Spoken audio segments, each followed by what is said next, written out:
Oh, good afternoon, ladies and gentlemen. Imagine you are a manager at a nearby refuel station. Then the refuel station you're in charge of are suddenly in shortages of fuel. What will happen if people and vehicles come by? They obviously need fuel to ensure their journey, to continue their journey to a specific place, such as workplaces, homes, or even to continue their vacation.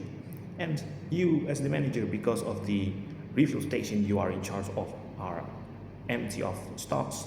All you can say is, sorry, our stack is empty to the customers. Imagine how disappointed they would be, ladies and gentlemen.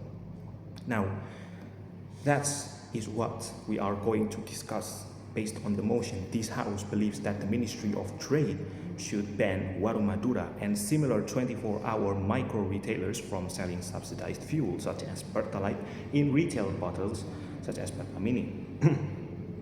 And ladies and gentlemen, this motion is not about refuel stations or micro-retailers. This motion is about either safety or accessibility. And we, as the pro team, sided with safety, ladies and gentlemen. Now, let's us jump to our definition. Warung Madura refers to 24 hours micro-retailers, classified in MSMEs, micro, small to medium-sized enterprises, which are open for 24 hours or a whole day and for a whole week typically. So they operate 24/7. They don't have a day off. They are usually found in rural or developing areas such as regencies or sub-districts, though some examples of Warung Madura here could be found in towns, in big cities. Now, what do they sell? They sell provisions such as beverages and few other necessity items that are necessary for everyday life. Next on is subsidized fuel. What is subsidized fuel? This type of fuel are subsidized by the government to the refuel stations, which are monitored and are being supervised, given by the government to refuel stations routinely to ensure the people's well-being via vehicles' utilization and accessibility. Now, what is retail bottles? It means that the fuel that are sealed in bottles, which are recycled bottles usually, that are bought in bulk and packed in bottles for the retailers to sell at a price. Now, before we could jump any further into our points of argumentation, we would like to make a limitation on today's debate or discussion. We would like to limit this, such as Indonesia. Since the motion talking about Warung Madura, we believe that the motion are heading for Indonesia.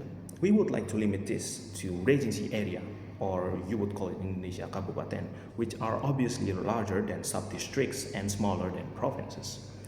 Now, we would like to narrow our scope of discussion even further by limiting again to only Central Java. So we would like to discuss this based on the regency areas in Central Java provinces. Now, ladies and gentlemen, let's jump to our argumentation by the proposition team. Firstly, they don't follow standards. Unlike refuel stations, which follow SOPs, knows how to operate legally and have their own procedures, small retailers or small retail shops didn't follow these. They are informal. They didn't follow formal business operation standards. They are operating outside of SOPs. They sell in retail bottles as set in the motion, and they operate as how they like. What I mean is, like, what do you do as a seller, as a manager in micro retailers? You act as a seller in retail shops and MSME, obviously. Then there's people in vehicles acting as your potential buyer. Then you take one of the retail bottles and pour straight to the vehicle's fuel tank. Then you pour the fuel liquid straight to the vehicle's fuel tank. And this is the problem, ladies and gentlemen. They don't follow instructions and standards. What would happen if something happens? What would happen if something out of the box decided to kick in, such as a bit of the fuel liquid spilling over, which are disadvantage for the customers, obviously. And it even could lead to bigger risk. And let me provide you another point of examples The most simple one, the hands are slippery when pouring bottles. This can cause the fuel to be spilling all over the place instead of actually going into the fuel tank. Ladies and gentlemen, and by banning warung Madura and similar 24-hour micro retailers from selling subsidized fuel, we believe that accidents like this would not going to be happening, ladies and gentlemen. In refuel stations, you take the fuel engines, which has a tube. Then you insert it into the mouth of the fuel tank of the vehicle, ladies and gentlemen. This prevents fuel liquids spilling all over the place. This actually makes the fuel liquid go straight into the fuel tanks, ladies and gentlemen. And as I've said before, by banning the micro retailers, we believe that it could prevent how these operating mistakes from happening, ladies and gentlemen. And let me jump to our second argument, which is hoarding. 24-hour micro retailers, where do they get stocks of fuel? They buy it in bulk, of course. And this could be a risk of hoarding, ladies and gentlemen. Firstly, the fuel we are talking about here is subsidized fuel. Subsidized fuel exists to help lower to middle income citizens so that they can access affordable transportations and economical mobility.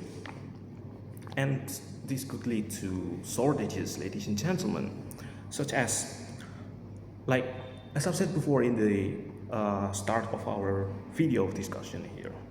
Just imagine, ladies and gentlemen, if people can buy fuel, imagine if fuel are in shortages.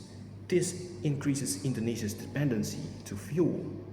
This increases Indonesia's dependency to fuel, ladies and gentlemen, which could create economical shocks if we didn't have enough reserve